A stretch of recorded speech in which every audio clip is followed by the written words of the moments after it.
Vamos lá? Vamos orar a Deus, pedir graça para entender a palavra nessa manhã. Mais uma vez, estudar a palavra do Senhor. Vocês sabem que nós vamos a vida inteira, eternamente, estar com a palavra no coração. Amém? Então quem não gosta de ouvir palavra tem alguma coisa errada, não é cristão, né? Não é filho de Deus, sacerdote real. Porque nós seremos eternamente portadores da palavra. Eternamente. Graças a Deus por isso. Amém? Pedir a Deus graça nessa manhã. Senhor, muito obrigado por mais um dia na terra dos viventes. Obrigado por estarmos aqui, reunidos como igreja, como corpo de Cristo, para sermos edificados na verdade. Clamamos, Deus, em nome de Jesus, que somente a verdade tenha lugar nessa reunião. Todo espírito contrário, todo engano, todo erro, seja expurgado do nosso meio. Em nome do Senhor Jesus, sejamos esclarecidos pela Tua verdade. É isso que te pedimos, já te agradecemos, em nome de Jesus. Amém e amém.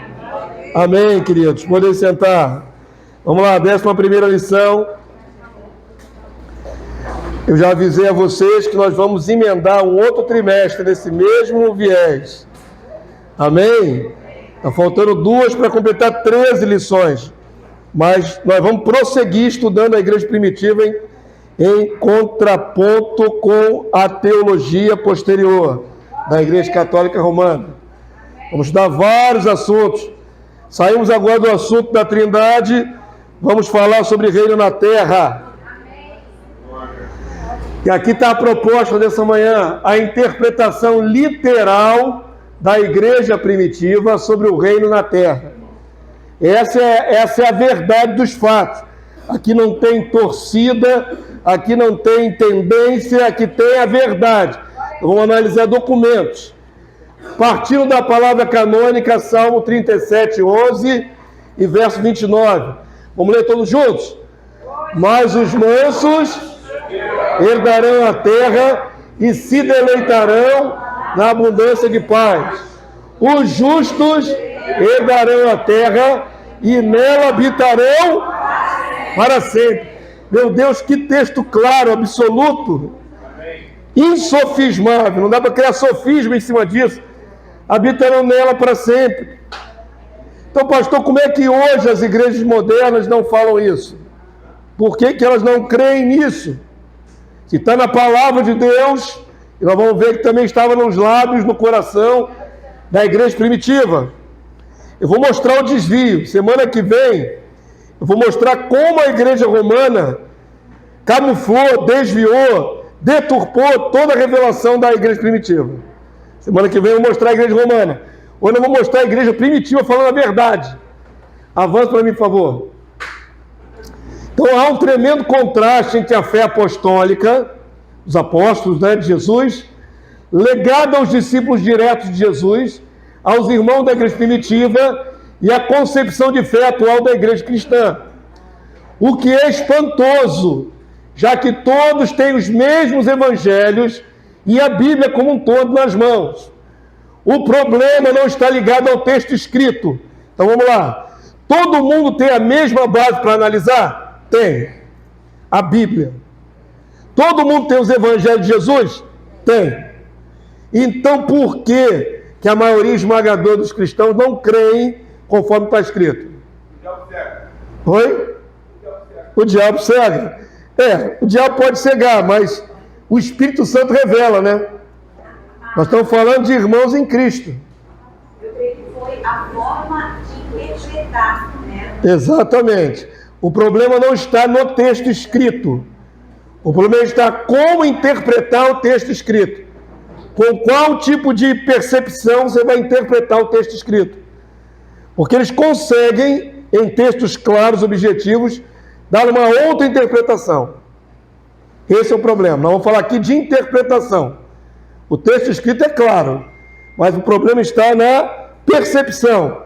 Para que lado eu olho para esse texto?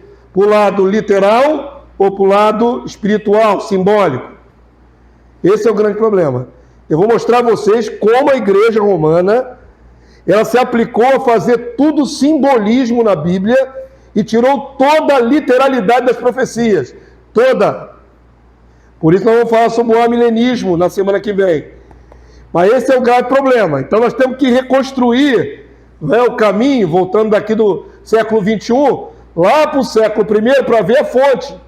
Como é que eles criam? Eles também espiritualizavam os textos, ou eles viam as promessas como literais? É isso que nós vamos ver hoje. Vamos interpretar tudo de forma figurada, espiritualizando tudo. O que veremos é que a igreja primitiva tinha por base de uma fé, uma interpretação literal. Está até grandão aqui, ó. Sobre a visão da restauração da terra no mundo vindouro, no reino milenar do Rei Jesus. Então avança para mim aí, vamos lá. A lição hoje é bem simples, ela não é complicada, não será muito longa, mas é importante ter essas bases de fé. Existe terra no céu para os mansos? Começa por aí, Salmo 37, que nós lemos, os mansos herdarão a terra. Como é que a igreja consegue pensar em herança de terra no céu? Como é que é isso? Como é que era antes de você enxergar a revelação do reino? Como é que te passaram? O que você imaginava? Imaginava que tinha uma paisagem no céu, montes, terra. Monte, terra, montanha, tudo. Ou seja, a terra no céu. É uma outra terra. Ou então, pastor, uma terra como essa, só que após uma destruição dessa daqui, a nova terra, esse céu. Chama a nova terra de céu, descartando essa terra daqui. Eu confesso que não lembro, eu tenho tantos anos com a revelação no reino, décadas, eu não lembro como é que eu pensava antes. Não lembro. O Espiritismo, ele fala muito disso. Ele mostra o tempo todo que existe um reino no céu espiritual, que você se relaciona, que você coabita em família, que você tem relacionamentos. É um mundo lá no céu. O céu espiritual. Diga, irmã Mar. Eu acho que a maioria não enxerga, lê esses textos, mas realmente vislumbra o céu como destino final. Passa por aí, mas não consegue perceber. Não concatena, não liga. Esse é o grande problema.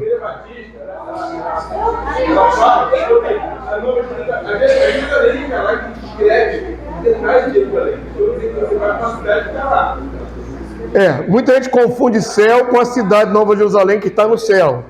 Então o céu para a pessoa é a cidade, ponto. Mas a irmã ali até ampliou, tem gente que não vê só a cidade, tem gente que vê monte, montanha, tudo que tem aqui na terra lá no céu, não é isso? É muito mais do que ver apenas a cidade, até porque eu tenho para mim que a maioria esmagadora sequer enxerga a cidade direito. É uma ideia assim muito superficial. Não teria a ver também com a forma que o ser humano quer modificar as dificuldades, as tribulações, as tristezas, e aí ele lança uma hipótese. Eu sei, uma utopia no céu. A ideia de uma utopia celestial.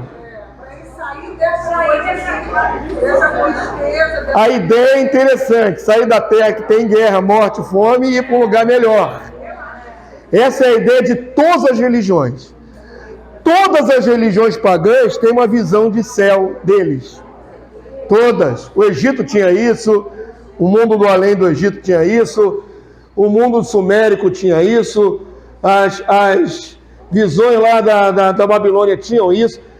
Todas as religiões têm um pós-vida, num lugar idílico, maravilhoso. É assim, irmãos.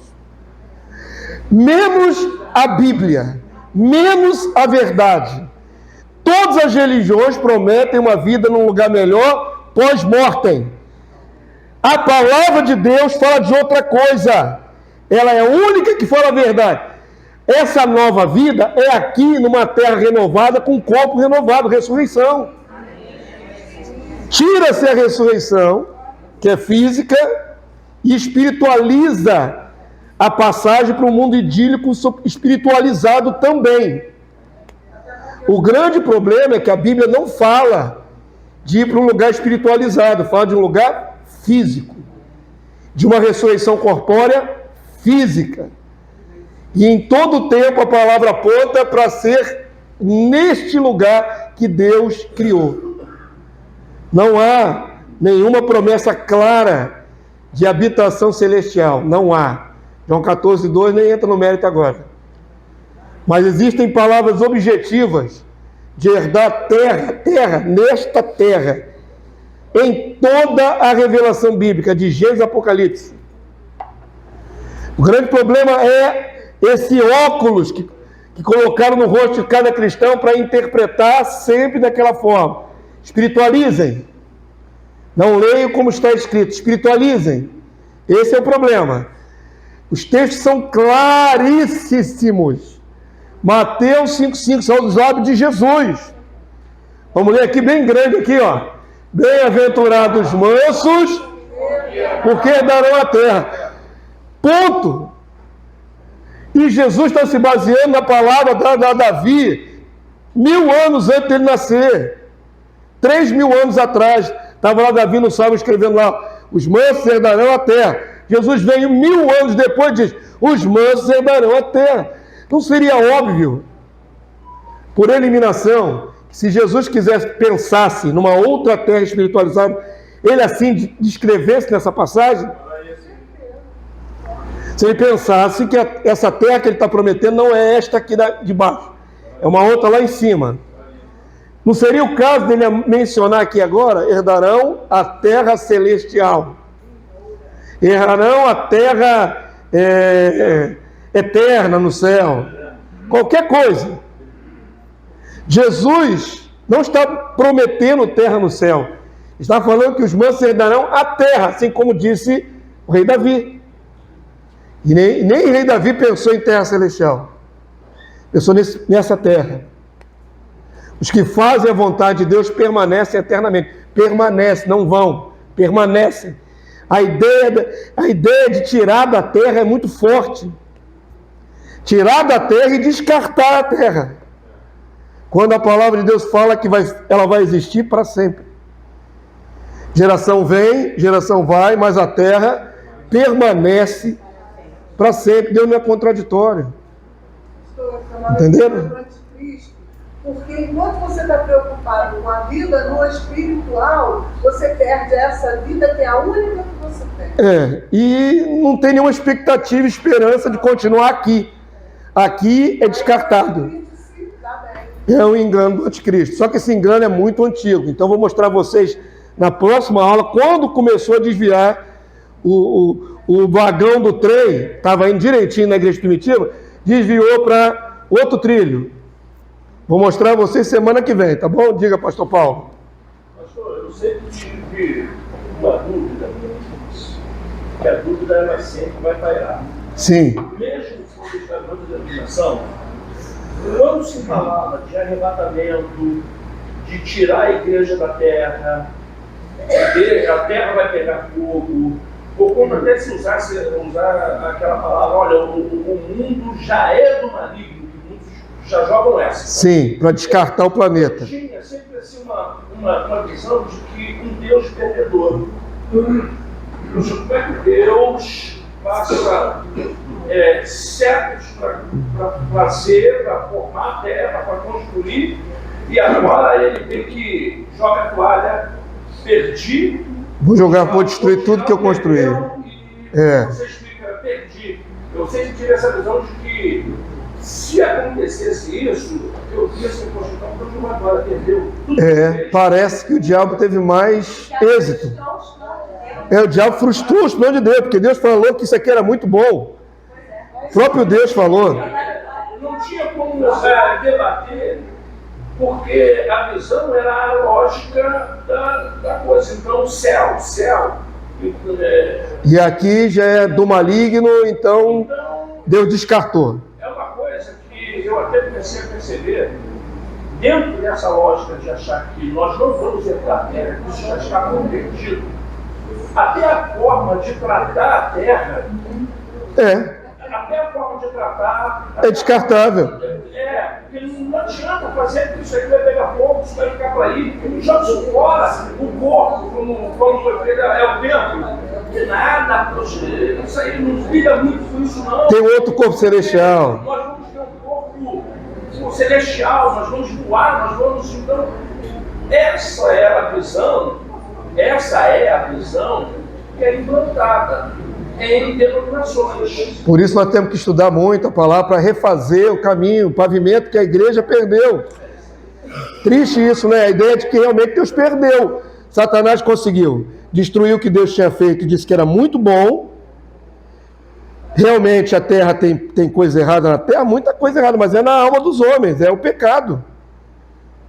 E aí Deus perde a terra e perde bilhões de pessoas que não foram salvas. Eu sempre achava assim, a minoria que é salva.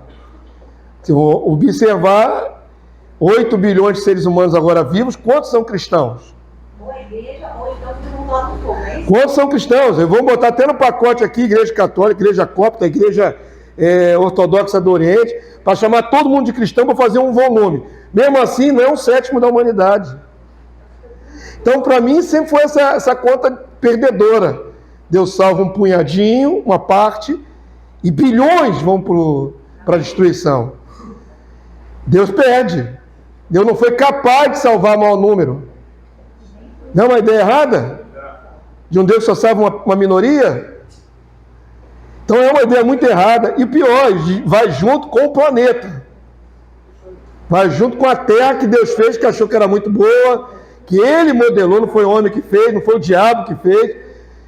Então é realmente uma ideia escapista. A palavra é essa, escapismo, ou seja, descarta tudo que é aqui para trás, porque nós vamos para outro lugar. Então para que levar qualquer recordação disso aqui? É uma ideia de escape, de fuga.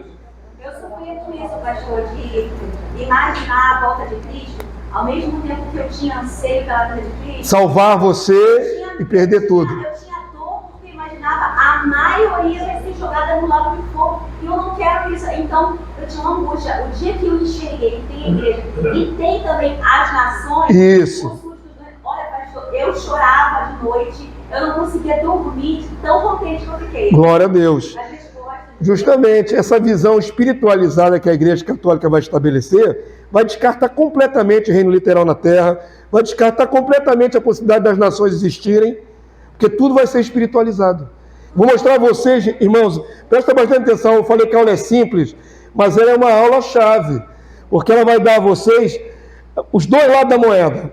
Vai mostrar como a igreja primitiva cria discípulos dos apóstolos, pessoas que ouviram João pregar. Não é bispo da Igreja Católica. E depois, como a Igreja Católica jogou tudo isso no lixo. Falou, esquece isso aqui que foi dito, vamos para cá. E mudou tudo. E nós nascemos no século XXI herdeiros de uma teologia já adulterada, pasteurizada, batida no liquidificador e posta na nossa goela quando nós vamos a Cristo. É assim que funciona. Então, para desmistificar esse roteiro, vamos falar a verdade.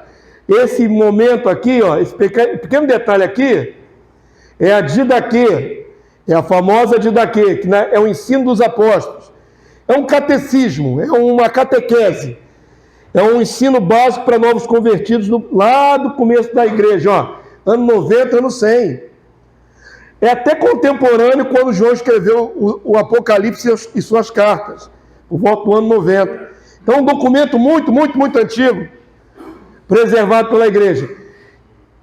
Não tem o autor, não se sabe quem escreveu a didaquê. Mas ela diz exatamente a mesma coisa que Mateus 5. Seja manso, porque os mansos receberão a terra como herança. Aqui fica até mais assim, explícito, né?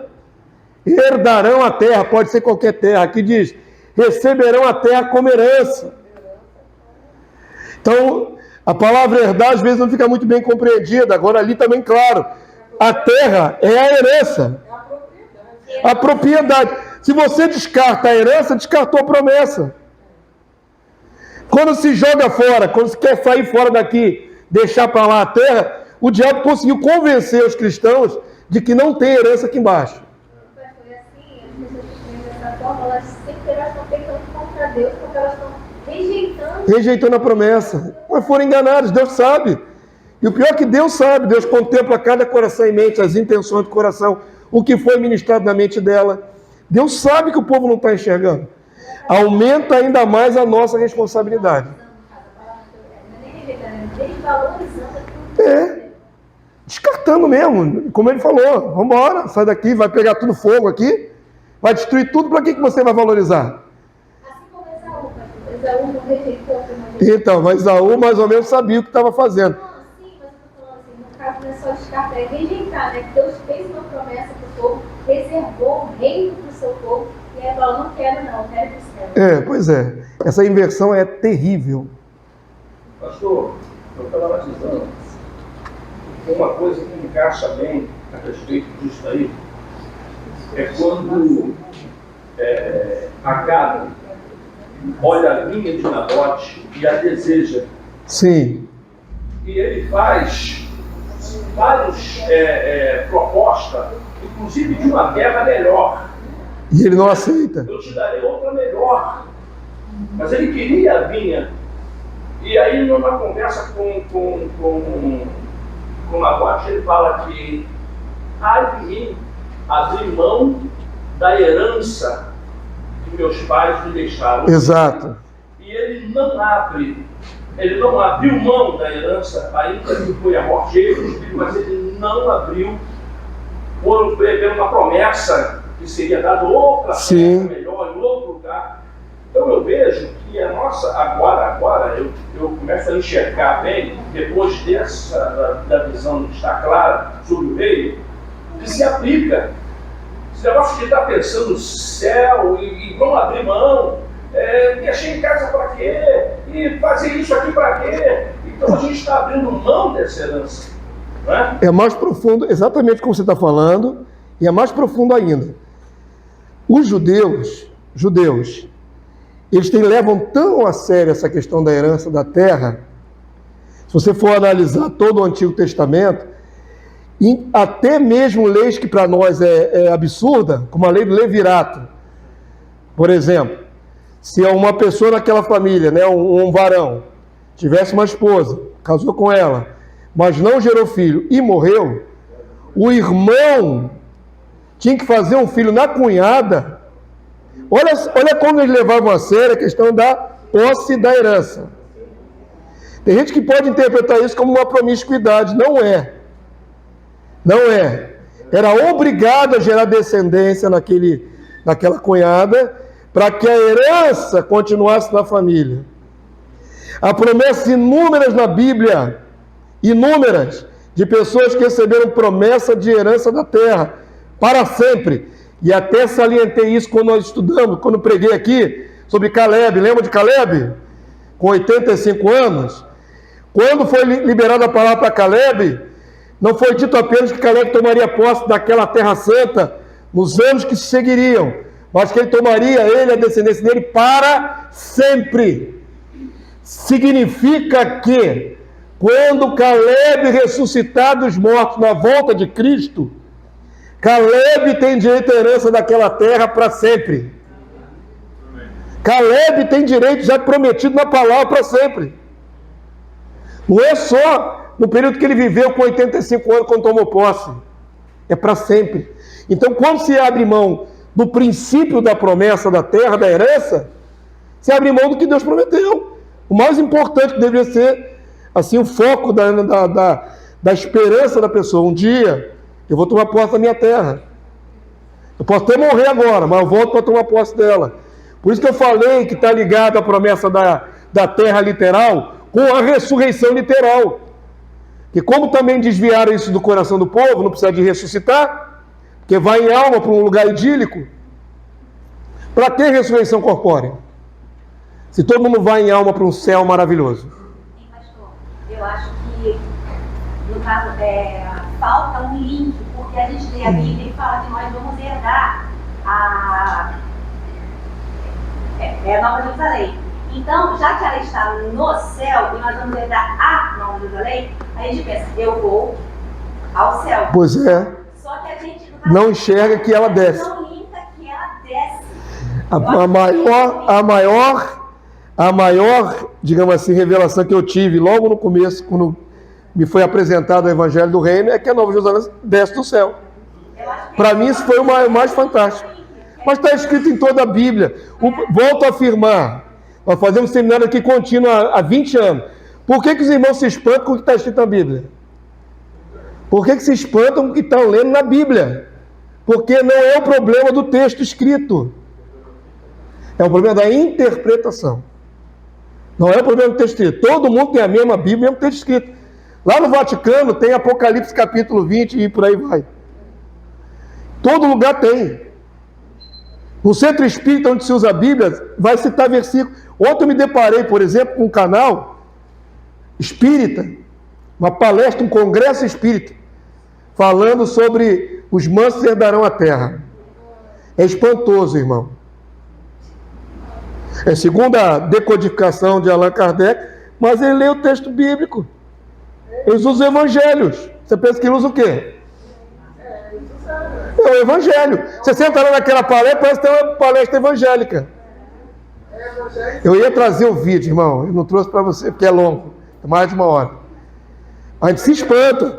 Então o problema nunca foi o texto bíblico. É o texto bíblico? Não, está lá escrito, os mansos herdarão a terra. Agora, como vai se interpretar essa sentença que é o problema? Qual terra? Em qual lugar? Em qual espaço? Em qual tempo? Quando vai acontecer? Já aconteceu? Tem gente, por exemplo, que acha que já herdou. Como Israel já herdou a terra da promessa, então já se cumpriu. Então, anula-se a promessa para o reino milenar. Então, vamos avançar aqui. Quero mostrar a vocês o que está prometido na Bíblia. Fundamento da esperança de herdar a terra está no cerne da aliança de Deus com o patriarca Abraão. A igreja, já constituída de maioria gentia, foi enxertada nas promessas dadas ao patriarca e confirmada em Cristo. Irmãos, aí vamos entrar em outra questão, que é essa, digamos assim, visão gentílica das Escrituras. A Escritura tem sido lida por muito tempo com visão gentílica, excluindo qualquer viés judaico. Esse é um grande problema também. E essa guerra é longa e há muitos séculos. Muitos séculos.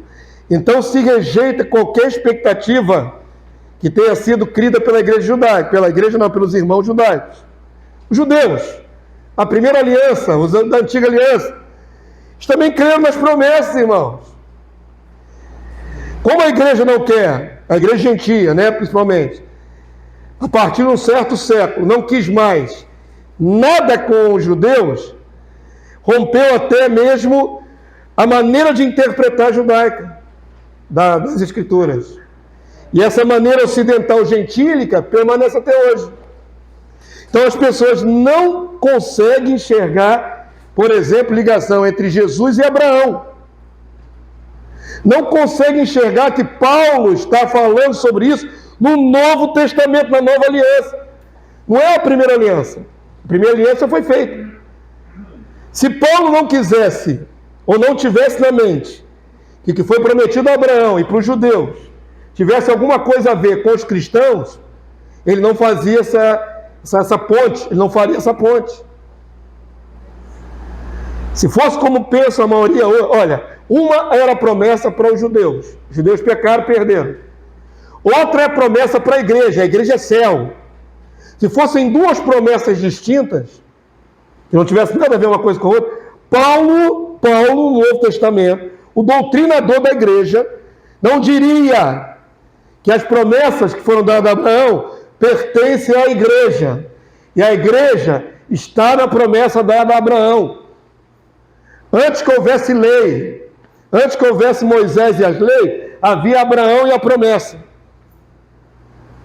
E Paulo amarra isso no Novo Testamento, não é possível. As pessoas não leem. Os líderes não aplicam, não estudam, os pastores, como o pastor Manuel já falou várias vezes aqui, tem um peso de culpa sobre os líderes? Tem. Porque estudam Porque estudam bastante. Então são responsáveis de pelo menos tentar enxergar. Pode até não conseguir. É uma questão espiritual, não é questão de inteligência. Aqui ninguém está falando de inteligência. Estamos falando de coisas espirituais. Por que a pessoa lê uma coisa na Bíblia e explica outra? Então, isso é uma questão espiritual. Isso não é questão de português. Eu, quando eu compro aí, preço social, eu tenho gostado muito de ler, eu preciso entender o que está escrito na palavra de Deus, buscando o conhecimento da parte do Senhor. Agora, por que a gente vê, desde os discípulos, quando entrou a igreja primitiva, no primeiro, segundo, entra no terceiro, século e entra no quarto? Então, quando vê de tudo isso aí, por que é fácil a gente depois analisar isso? A questão dos holocaustos, a questão da perseguição da igreja, isso eu estou me referindo para você, não? É da igreja ao povo judeu. Por que esse extermínio? Porque querem exatamente abolir os judeus da face da terra. Sim. A promessa que Deus fez foi a Abraão. A igreja, por exemplo, a questão da igreja em si está o início em Abraão 12, que Deus fala que de você farei uma grande nação e que vocês abençoarão as nações. A promessa está nos povos judeus, e que eles serão luz para as nações. É isso que está escrito. Então, quando a igreja, estamos nessa questão da igreja, vamos dizer assim, católica, ela toma para si tudo isso. Abomina os judeus, todo viés judaico. Então leva que eu deixe de acreditar no que está escrito na lei dos profetas, né? na lei dos profetas, para acreditar naquilo que os homens passam. Porque quando uma interpretação foi ele tem uma perseguição, foi exatamente na questão dos, vamos dizer assim, dos cristãos, aqueles que se converteram, os gentios que se converteram, e depois passaram a perseguir os judeus para terminar com o povo. Ou seja, eliminando o povo judeu, todos, então vai existir apenas o quê? A igreja gentílica. Então vamos tomar posse, vamos dizer assim, vamos tomar posse e abolir todo o povo judeu. E é isso uma tremenda heresia, amados irmãos. É uma tremenda heresia. Porque se você rejeita o povo judeu, você está rejeitando Cristo, Jesus, Yeshua HaMashiach. É isso que é essa verdade. Essa é a verdade. Nós temos que abolir isso. Nós, a luz gentil, ou seja, os judeus, é a luz para os gentios. E graças a eles, eu tive a oportunidade de falar do povo. Graças a eles, nós hoje impedimos o evangelho de Deus. Então, os judeus, eu posso dizer categoricamente que os judeus, todos, é lógico que tem aqueles que se desviam, mas os judeus em si, todos creem vamos dizer assim, num reinado de Jesus aqui na terra.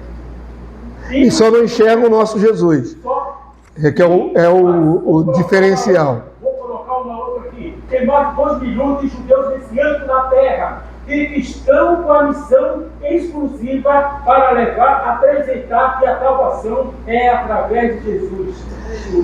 É fato. É fato. A igreja. Pois é, rejeitar o povo é fato. Perseguir a igreja católica, perseguir os judeus é fato. E nesta perseguição não foi só a etnia judaica, mas até mesmo o pensamento judaico, a interpretação judaica. Esse é um grande problema. Porque quando abolem a interpretação judaica e criam uma outra interpretação, e é isso que eu vou mostrar na semana que vem, ela é completamente distinta de tudo que era pensado antes. Tudo que os seguidores, né, de Deus Jeová e Yahvé tinham pensado, a Igreja Católica Romana diz: esqueçam tudo isso, porque agora é tudo no céu, é tudo espiritualizado. Essa ruptura aconteceu. A perseguição persistiu, o antissemitismo, que é chamado antissemitismo, continua até hoje, mas a questão está, eu quero focar nem na rejeição do povo de Israel, que isso é fato. Eu quero falar sobre a rejeição da interpretação da palavra. Foi rejeitado junto. A igreja gentia abomina o modo de ver judaico de uma terra paradisíaca restaurada. Ela abomina. A reforma protestante, ela abominou, ela rejeitou a ideia de um mundo restaurado. Herança de séculos de antissemitismo, até das Escrituras.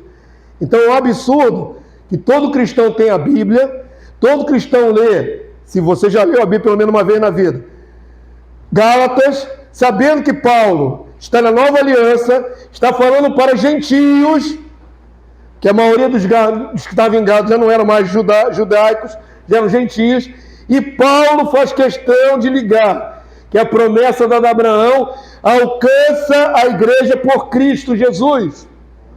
Isso é a verdade mais absoluta da Bíblia. Não tem como interpretar diferente, errado. Vamos ler o texto grandão aqui, ó, Gálatas 3:29. E se sois de Cristo, também sois descendente de Abraão e herdeiros segundo a promessa. É absolutamente claro. Se você se julga de Cristo, você também é herdeiro de Abraão. Ah, mas está falando para gentios que não tem uma gota de sangue da linhagem de Abraão. Nós não temos. Talvez não tenhamos.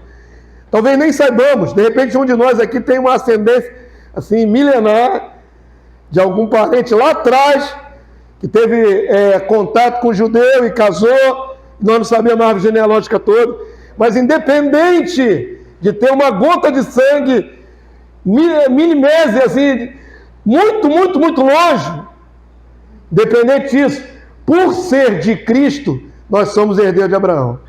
Isso é um fato bíblico, claro.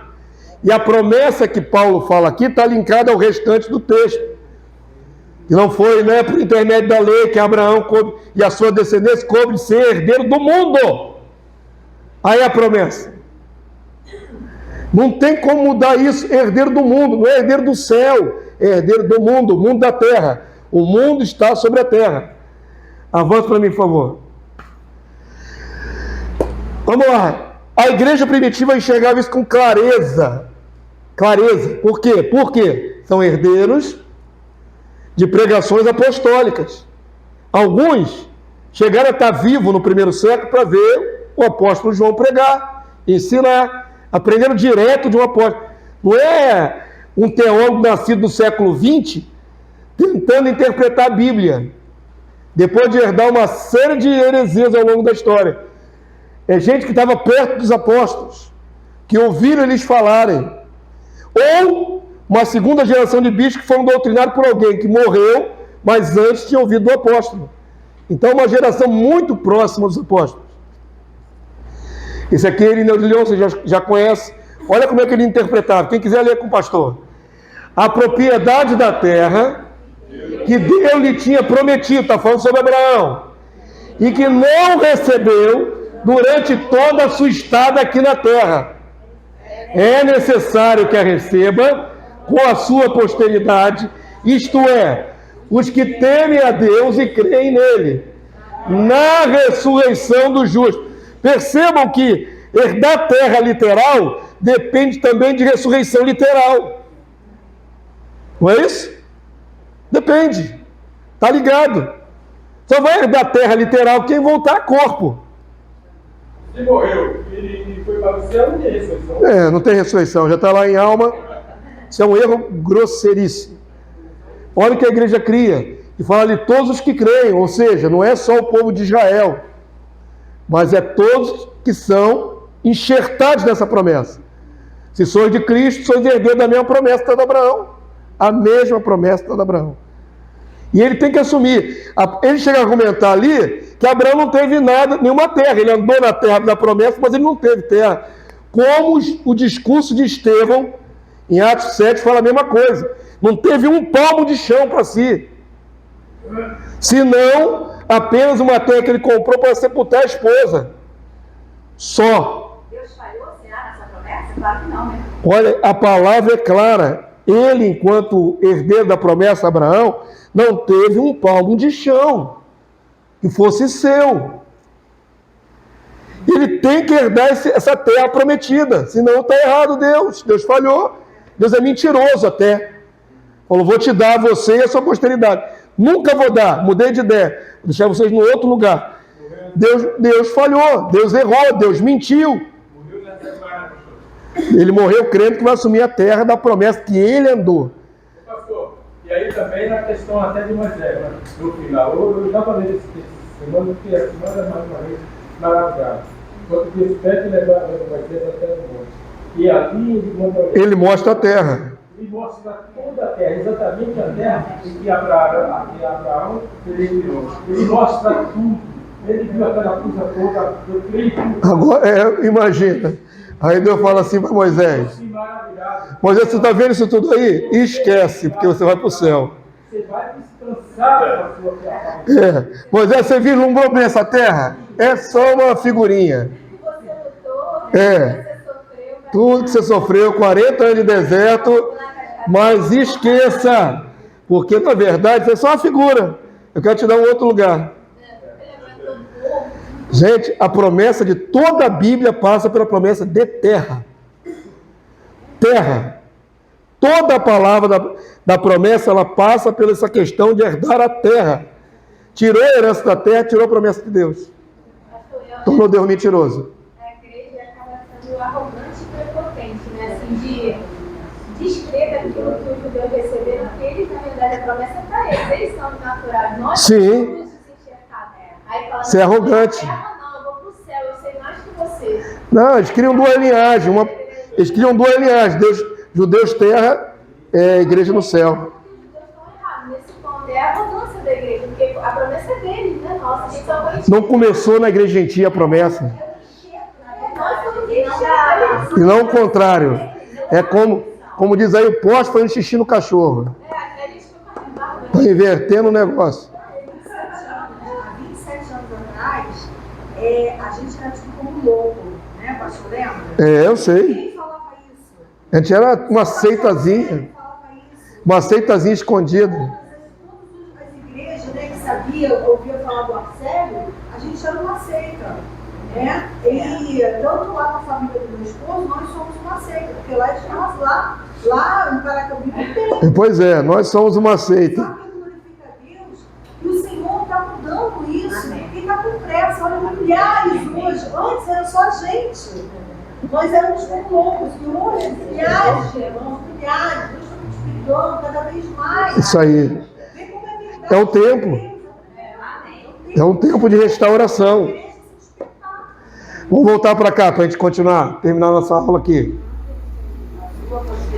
Eu falei sobre estar linkado ressurreição a assumir terra. Só pode assumir terra quem tem corpo, irmão.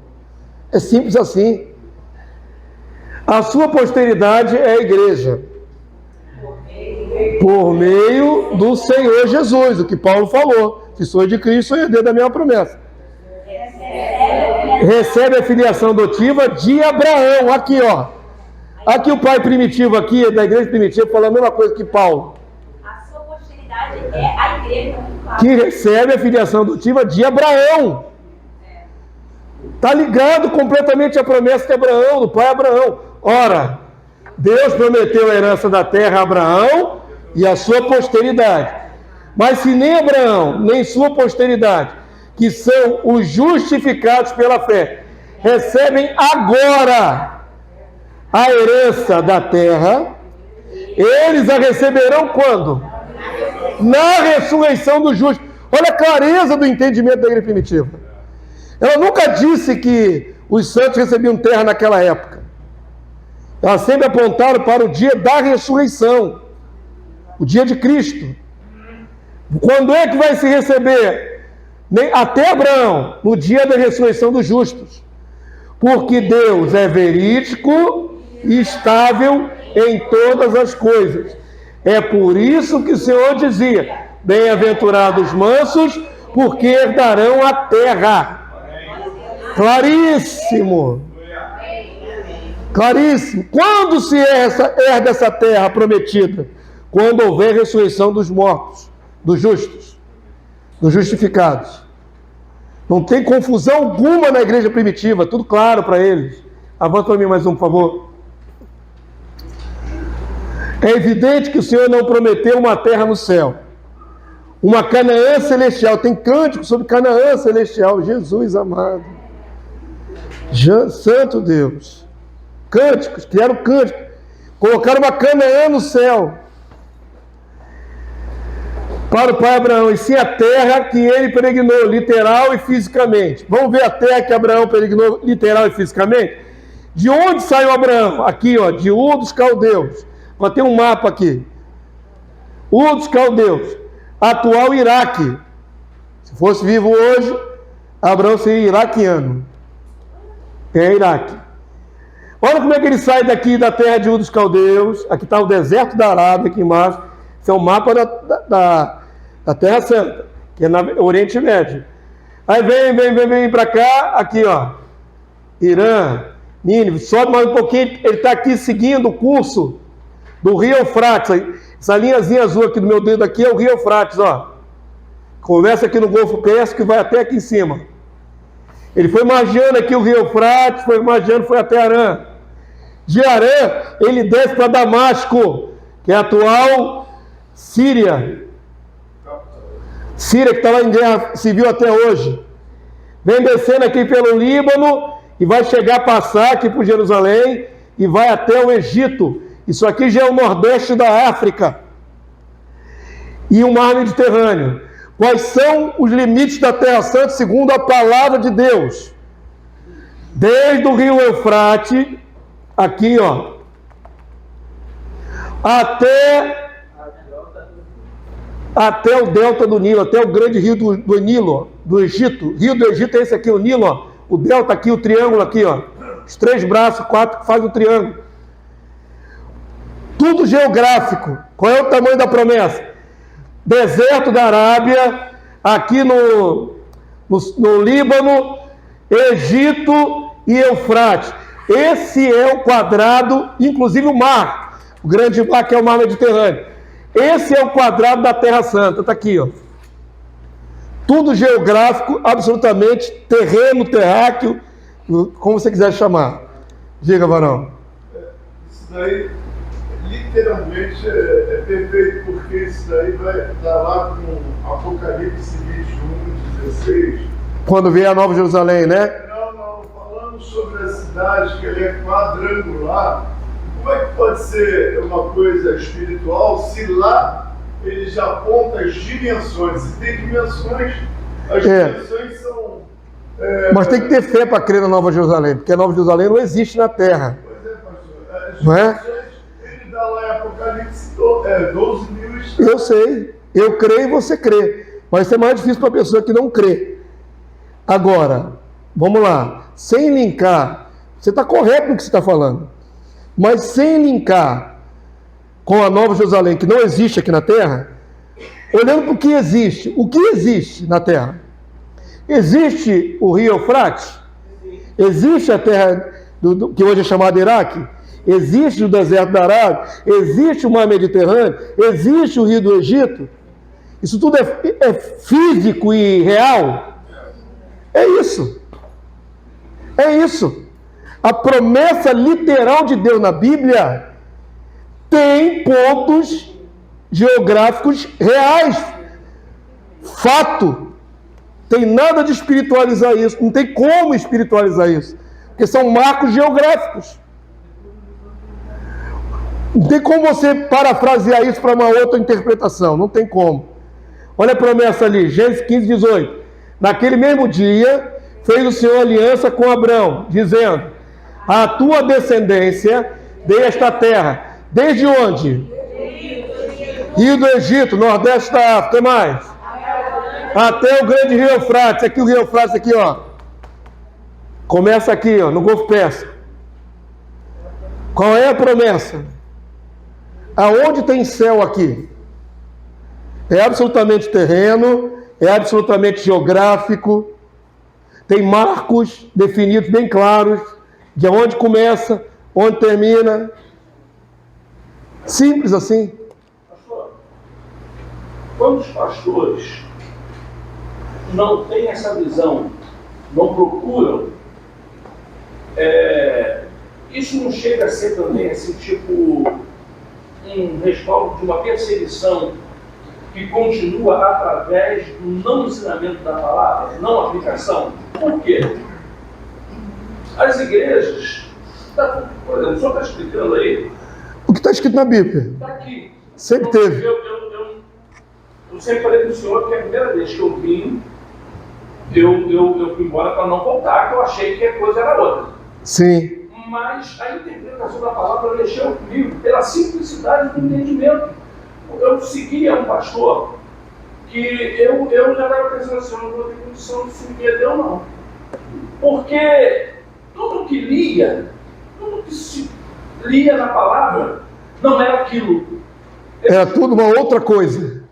O que está escrito aqui não significa isso. Inclusive, esse é o problema. Esse é o problema. No mundo, isso tudo que nós vivemos é uma réplica do céu. É o que nós vamos viver lá. Então, essas interpretações, a gente lia sobre isso e eu ficava pensando assim, poxa, se eu estou olhando para a coisa aqui e não é, Deus está nos enganando. Não consegue focar nisso, eu não estou entendendo, então como é que é o quê? E outra, se não é, é o quê? Então é outra coisa. Isso é outra coisa. Então vamos lá, vamos partir desse princípio. Se é outra coisa, qual é essa outra coisa no qual eu posso agarrar minha fé? Baseada em o quê?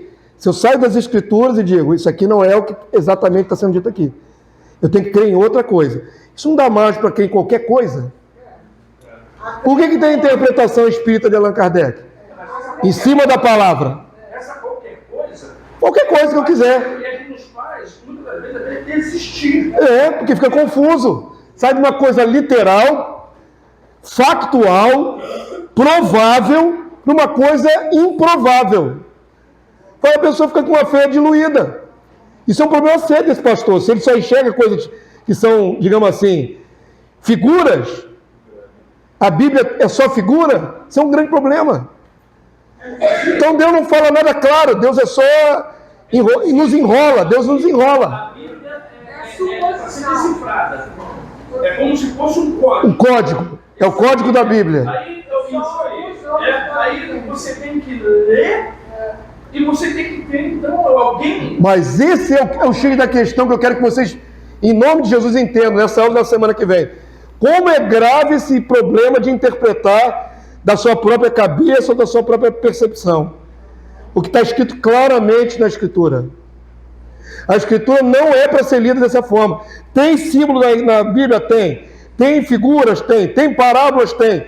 Mas não é a Bíblia toda uma parábola. Seria uma loucura isso, irmão. Cada um ia chutar para um lado. Perceba a loucura disso. E é o que está acontecendo, essa Babel de interpretação. Quando os textos são claros, vamos lá. Miqueias diz: eis que vem aí teu rei, humilde, sentado num jumentinho. Beleza. Miqueias profetizou isso séculos antes de Jesus vir à terra. A profecia foi espiritualizada? Não, vamos interpretar o que Miqueias diz. Não é literal. Então, quando o Messias vier, ele não vai sentar em jumento literal. Esse jumento quer dizer o quê? Quando você espiritualiza assim, uma profecia clara, você tem que dar uma interpretação para aquele símbolo.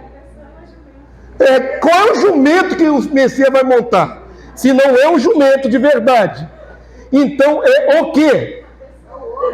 Queridos, isso é loucura. Pastor, não tem aquela palavra... Isso é loucura. Quem são esses que vêm voando com pombos? Sim. Essa já é mais difícil, porque o homem não voa, né? Essa já é mais difícil. Esse pastor, ele falou assim, isso daqui já se cumpriu. Quando? Quando inventava avião. Ai, Jesus! Você fez bem se desvincular dele. Essa foi risível. Isso aqui já está se cumprindo. Olha a exegese do irmão. Voando, porque quando você vê o homem já está voando nos aviões. O profeta já estava tendo a visão de uma criação humana que todos voariam, ou seja, o avião, são aviões. Então, veja bem. E aí, quando diz lá na profecia que chega no seu pombal, é o quê? É o aeroporto. Veja bem. Quem não tem a visão, é levado a entender assim errado. A gente acha graça agora porque a gente está tendo a visão agora. Aclarada, mas quando não tem, é levado. Faz sentido. Eu levo vocês a pessoas que até hoje pensam dessa forma. Olha só como é que é terrível. O cavaleiro do cavalo branco, e da sua boca sai uma espada afiada. Muitos pastores assembleanos têm esse cavaleiro como um demônio, não como Cristo. E isso daí, se você for pregar, eu estou falando de base do que eu te ensinar. Se você for pregar sobre isso, depois se você vai falar, por mais que você entenda o contrário, mas se você for bater de frente do sistema, você tem que estar com base para você bater de frente do sistema. É por isso que vocês estão estudando aqui, pastor. Para ter base para falar a verdade. Mas olha a interpretação, olha o absurdo que chegou. Quando você não tem parâmetro de ler a palavra como ela é, você abre um leque para ler do jeito que você quiser. E aí, qualquer profecia pode dar em qualquer lugar, irmãos. Você já pensou sobre uma pessoa? Imagina o senhor hoje dando essa lição em Balneário do Camboriú, lá nos Gideões. Pois é, ia ser expulso. Talvez nem todos conseguissem alcançar, né? Mas vamos lá. Eu quero mostrar a loucura do que é. A promessa diz ponto geográfico. Vamos espiritualizar essa promessa? Faz um exercício de viagem loucura aqui. Fazer uma prospecção para cima. Para o céu, tá bom.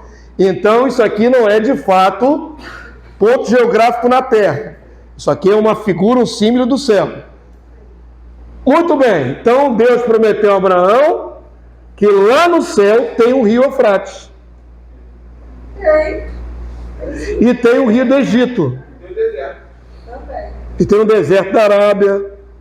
É um reflexo, entendeu? Pois é. É um símile. É um reflexo. Então lá no céu também tem. Também tem deserto, também tem rio do Egito. Só que lá também tem rio Eufrates. Entendi. Só que o Egito lá de cima é muito melhor do que o Egito aqui de baixo. E aí o mar grande, que é o mar Mediterrâneo, também lá no céu é muito melhor do que o... Olha só que tipo de interpretação. E conectando, pastor, com Zacarias 14, existe também a Torre de Ananel. Tudo. A Torre da Esquina. Tudo. Essa interpretação liberal libera tudo, irmão.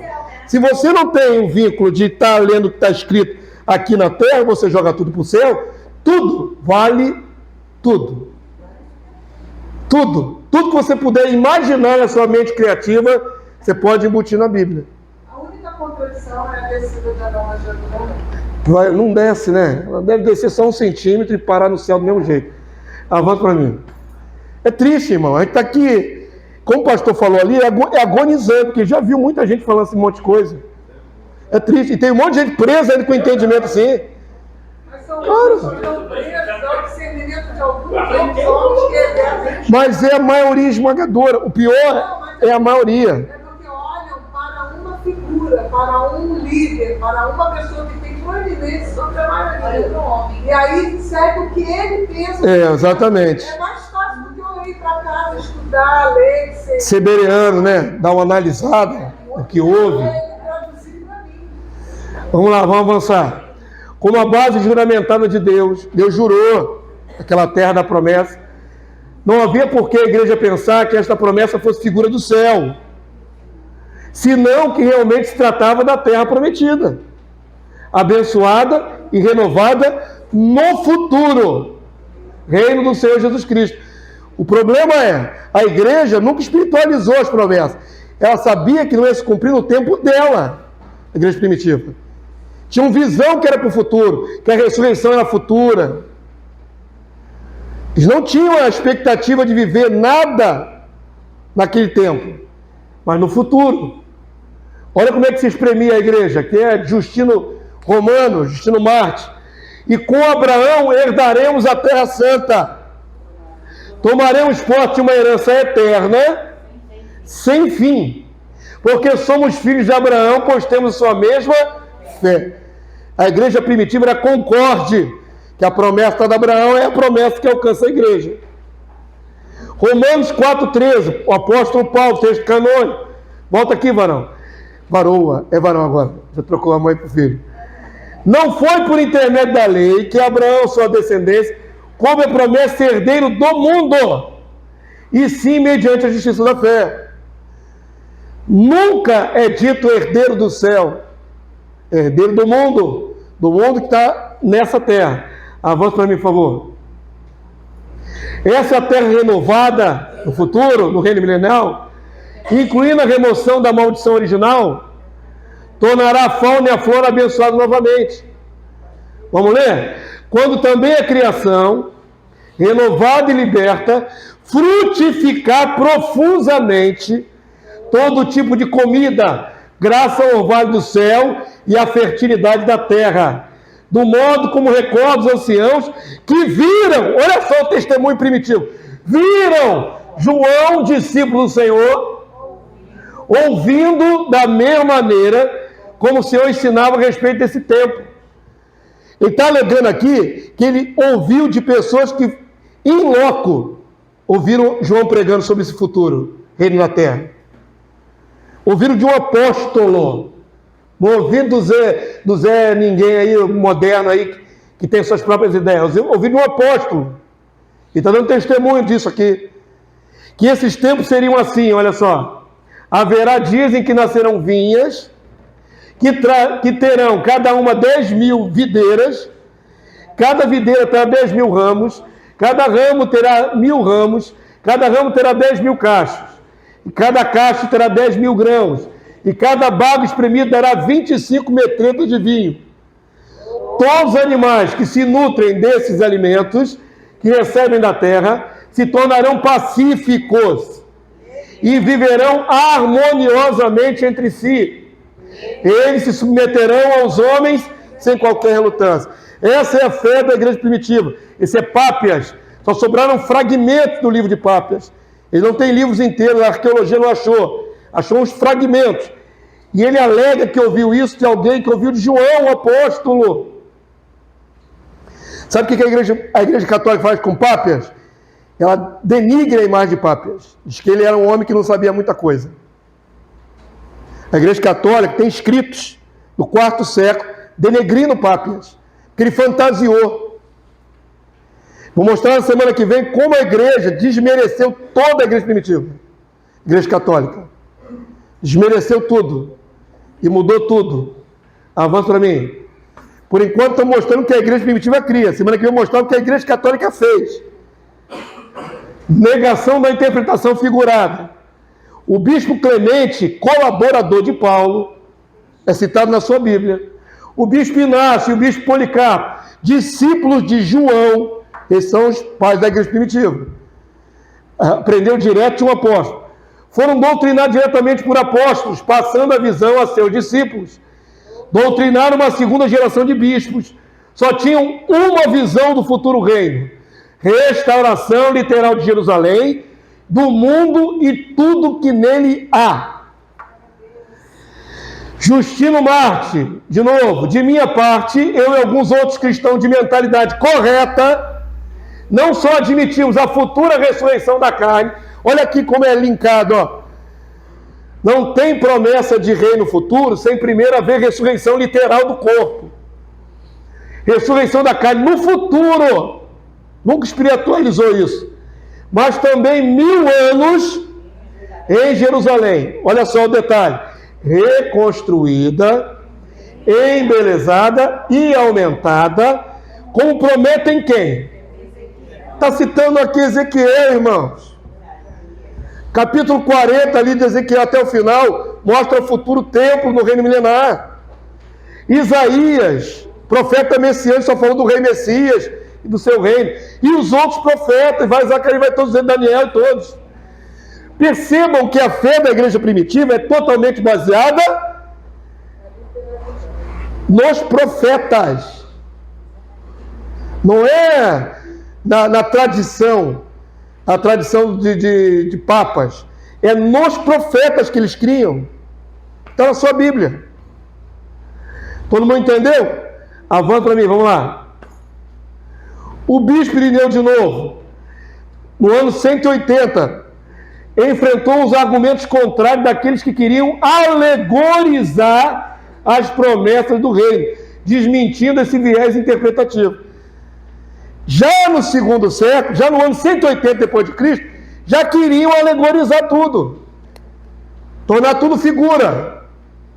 E aí o nosso querido aqui, Bispo Irineu de Lyon, ele escreveu 5 livros contra as heresias. 5 livros. E ele fala o seguinte: Isaías, profetizando sobre esses tempos, os tempos do reino, dizia: o lobo pastará com o cordeiro, o leopardo se deitará com o cabrito. Ele está citando Isaías. O bezerro, o leão e o novilho pastarão juntos, e um menino pequeno os guiará. A vaca e o urso pastarão juntos, e juntas se deitarão suas crias. O leão se alimentará de forragem como boi, da erva, né? Da palha, como está na sua tradução. Olha só o que ele fala: eu sei que alguns se esforçam por aplicar estes textos de maneira metafórica àqueles homens selvagens que, provindo de povos diversos e dedicados à ocupação de todas as espécies, abraçam a fé e vivem de acordo com o justo. Olha o que ele está afirmando. Já naquela época a gente dizia assim: não, vai ter leão comendo palha com boi e coisa nenhuma. Isso é uma figura. Isso é uma metáfora. Como no Éden antes do pecado. Não é com eles que estão comparando, com os povos que estavam aceitando a fé em Cristo. Então, por exemplo, vinham povos germânicos, bárbaros. Esses são os ursos. Estão linkando, já naquela época, aos que se convertem dos povos bárbaros. Eles são os ursos, eles são os leopardos, eles são os lobos. A milenista fala isso, né? É o amilenismo. É espiritualizar porque não consegue aceitar que Deus vai restaurar fauna e flora. Não conseguem aceitar isso na cabeça dele de jeito nenhum. É o Deus perdedor. É o Deus que o diabo estragou e não consegue restaurar. Então, para eles, aplica-se o texto aos povos bárbaros que iam entrando no cristianismo. Então, se viam germânicos são os leões. Se viam etíopes, os etíopes são o quê? São os lobos. Assim, irmão. E a igreja seria o quê? Aqueles cordeiros?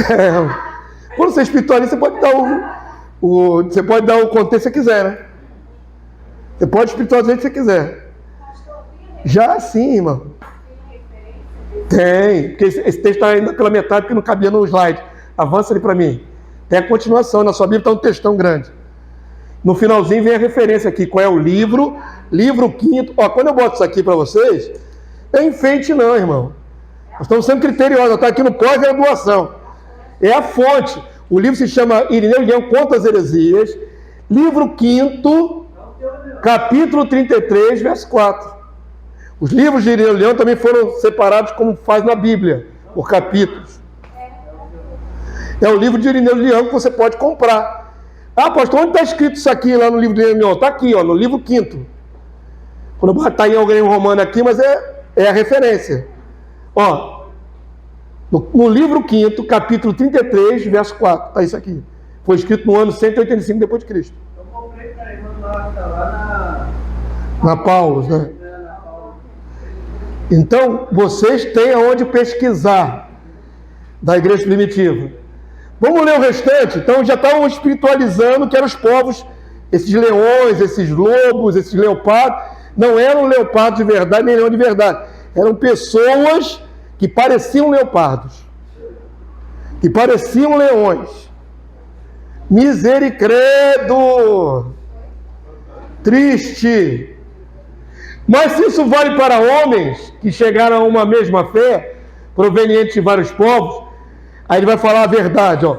Realizar-se-á também para estes animais. A verdade é que os animais vão ser restaurados na ressurreição dos justos, sempre ligando com o dia da volta de Jesus. Sempre. Quando começa tudo isso? Quando Jesus vier ao mundo. Tá verificando? Tá gravando? Apareceu um negócio. Tomara que não perca não, porque isso aqui é tão importante. Vamos lá. Como foi dito, Deus é rico em todas as coisas, e é preciso que quando o mundo for restabelecido no seu estado primeiro, todos os animais selvagens obedeçam o homem, lhes sejam submissos e voltem ao primeiro alimento que Deus lhes deu. Qual foi o primeiro alimento? Erva. Está escrito na sua Bíblia. A erva dei para todos os animais. Os animais foram criados todos herbívoros, todos. E aí o irmão Primitivo fala, vai ter que voltar ao primeiro alimento, voltar a ser herbívoros. Não tem nada de errado nisso. É Deus restaurando o que fez no começo. Amém? Assim como estavam submetidos a Adão, também a harmonia do animal com Adão, antes da sua desobediência, e comiam dos frutos da terra. Por outro lado, não é este o momento para provar que o leão se alimentará de feno, porque isso somente significa a riqueza e a fartura dos frutos. Porque se um animal como o leão se alimentará de palha, o que não alimentará o trigo, cuja simples palha é suficiente para alimentar os leões. Ele está falando, a qualidade do alimento que vai ter no reino vai ser tão extraordinária, que todo nutriente da palha já vale para alimentar leão, irmão. Já é o suficiente. Ele chega a essa comparação. Só a palha é tão rica que alimenta leão. Imagina o próprio trigo. Imagina todo o alimento. Imagina aquelas uvas que o outro falou lá, que milhares dá no cacho milhares. Que qualidade de fruta serão essas? Que qualidade de cereal será esse? O leão vai voltar ao que ele sempre foi. Deus criou. Deus não criou um animal predador. Deus criou harmônico. Avança aí para mim, filho. Não tem como ser selva. O leão. O que é que o leão tem? Aquelas presas. Todos esses animais têm aquelas presas grandes. Sim. A carne do animal. Então vai voltar, ou seja, a origem. A origem é o quê? Ele vai ser igual o Simpetim, vai ser deve perder o caminho, né? Deve perder essas presas maiores. O boi não tem dente? O boi tem dente. Mas é pontudo igual ao do leão? Não. Exatamente. A grande dificuldade dos espiritualistas, espiritualizam tudo, é não aceitar a literalidade dessa restauração. Mas vamos lá, vamos bancar os doidos de novo? Vamos bancar os doidos de novo? E vamos espiritualizar essa passagem aqui. Esse é o exercício de loucura dessa manhã. Vamos lá. Se isso não é literal, o que significará então? Aqui diz na profecia de Isaías que a criança de peito, um bebê, brincará sobre a toca da áspide, uma cobra.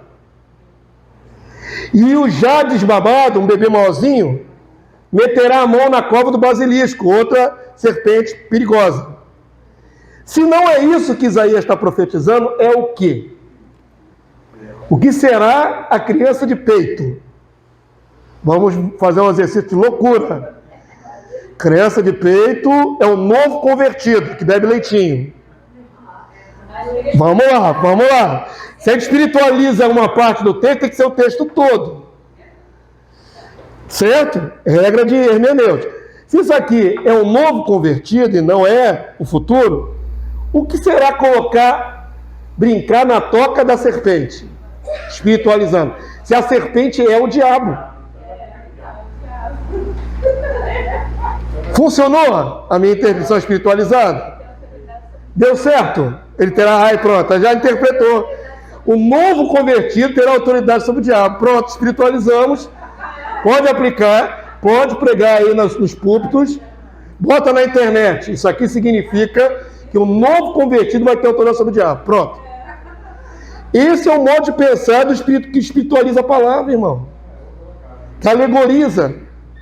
Porque não dá na cabeça dele aceitar que Deus pode restaurar os animais num futuro mundo maravilhoso. Não dá, isso não cabe.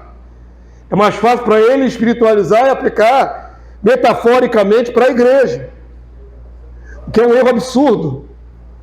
Avança mais um aí, filhão. Só para dar um gostinho, irmão. Peguei esse vídeo aqui essa semana. 3 dias atrás eu vi esse vídeo.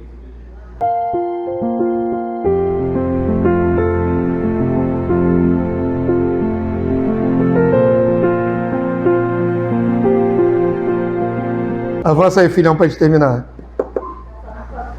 Irmãos, isso aqui é exceção à regra. Você sabia que um hipopótamo é extremamente perigoso, selvagem, muito. Aquela bocarra dele enorme, se pegar um homem mais traçado, corta no meio o homem. Todos os animais fogem dele, porque ele é muito poderoso. Mas nós vimos ali um homem que conseguiu estabelecer uma conexão com o hipopótamo. Conseguiu estabelecer uma conexão com alguns animais ali selváticos, que não é comum. Por que não é comum? É exceção à regra. Só tratadores ou pessoas que tiveram contato com o animal desde pequenininho. Mas o ideal de Deus é esse. Sempre foi. O pecado destruiu tudo isso. Aí Deus não é poderoso para restabelecer, está dando mostras. Os animais têm maior prazer de estar com o homem com o animal, é a mesma coisa. Triste a gente pensar que a maioria dos cristãos pensa em fugir para o céu, e os animais aqui que se lixam, que pegam fogo junto com o planeta. Tem a menor consideração com os animais. Deus tem consideração aos animais. Oi? Que pecado que os animais cometeram para serem destruídos, não é? Bilhões de animais também, bilhões. Deus não gosta de animais, Deus ama animais, irmãos. Se um animal se alimenta pela graça de Deus, se um passarinho se alimenta pela graça de Deus, se um filhote se alimenta pela graça de Deus, Deus cuida dos animais. Deus cuida dos animais, Deus cuida da flora, Deus cuida de tudo. É por isso que eu não gosto de ver animal preso. Também não, fala com o Gilson aí atrás, ó. As gaiolas, fala com o Gilson aí, ó. Conversa com o Gilson aí, ó. Os passarinhos dele lá naquelas gaiolas lá. Conversa com ele aí. Eu não tenho passarinho preso. Lá em casa tem passarinho, tem macaco, tem miquinho que visita todo dia. O único animal preso que eu tenho é cachorro, porque se deixar só vai embora. Eu queria soltar minhas cachorras, mas se eu fizer isso hoje, eu sou denunciado.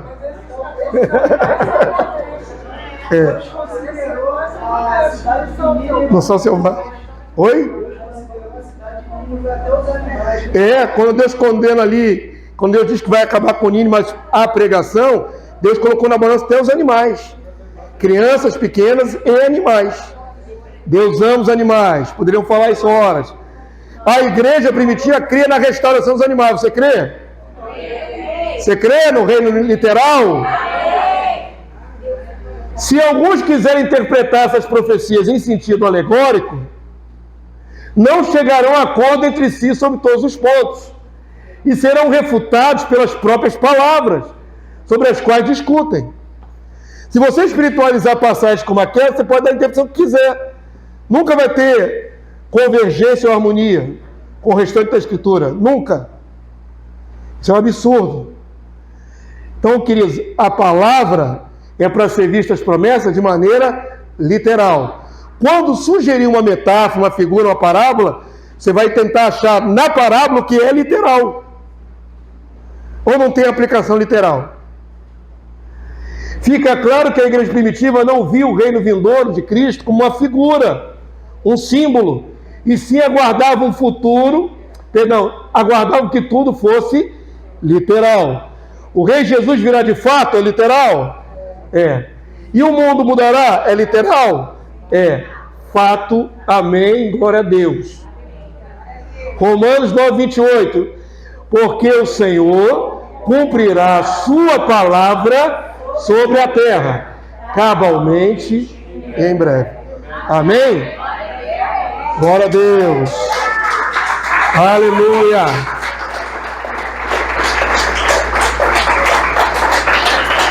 Glória a Deus. Vai cumprir e acabou. Eu não aceito, eu não gosto, eu não interpreto assim, problema seu. Problema de cada um. Essa é a verdade, é assim que a igreja primitiva via e morreu crendo nisso. E quando Jesus voltar, tem compromisso com a palavra de Deus. Amém? Semana que vem um complemento dessa aula. Se você ficou indignado com a espiritualização dos textos, você vai ver o que a igreja católica fez. Você vai ver, eu vou botar aqui em pratos limpos, na mesa. toda deturpação, denegrindo os pais da igreja primitiva. Eles denegriram a interpretação dos pais primitivos.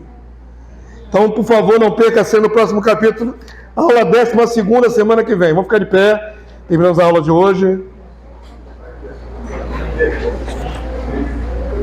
Uma coisa que é interessante considerar é que a partir do momento que a igreja entrou no Estado, ela passou a ser influenciada politicamente. É verdade. E aí já perdeu a essência. Já tinha perdido, na verdade. Quando ela se tornou igreja-estado, isso no ano de 313, com o edito lá de Constantino, ali já tinha perdido. Só se tornou igreja-estado porque já tinha perdido o estado original. Só se corrompeu assim. Qualquer analisada histórica da igreja primitiva, você vai ver que a igreja perseguida era uma, a igreja-estado é outra.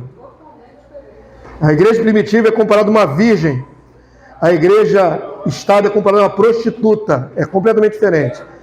É diametralmente oposto entre uma virgem e uma prostituta. É verdade. E a gente vai estabelecer muitas verdades aqui e vamos desmistificar muitos erros aqui, mais um trimestre inteiro.